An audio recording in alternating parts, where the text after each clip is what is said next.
Steady leadership is going to matter. Democrat Tim Walz and Republican J.D. Vance went head-to-head on Tuesday. The CBS News presidential debate was the first and only one for the vice presidential nominees, and the final debate before Election Day, with a little over a month to go.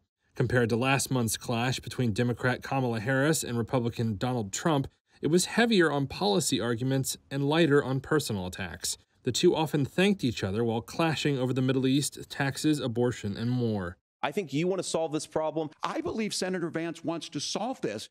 Instead, they mostly took aim at their opponents' running mates and their records. Vance launched a line of attacks that Trump had often failed to do in the last debate, taking on Harris's time in President Joe Biden's White House. That included the administration's economic record. If Kamala Harris has such great plans for how to address middle-class problems, then she ought to do them now. Not when asking for a promotion, but in the job the American people gave her 3.5 years ago. And the fact that she isn't tells you a lot about how much you can trust her actual plans. While Walz circled back to saying Trump had prioritized billionaires over working people. He also flipped a Vance critique of immigration by attacking Trump for pressuring Republicans to kill a bipartisan border security bill earlier this year. By standing with Donald Trump and not working together to find a solution, it becomes a talking point. And when it becomes a talking point like this, we dehumanize and villainize other human beings. Tuesday was also the same day Iran launched missile attacks on Israel, which the U.S. and Israel have vowed to respond to, and as Israel continued its assault on southern Lebanon.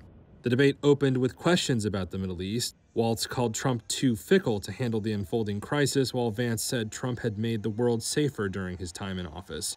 Both candidates also tried to explain past comments that had undercut their credibility. Vance had criticized Trump ahead of the 2016 election. But I've also been extremely open about the fact that I was wrong about Donald Trump.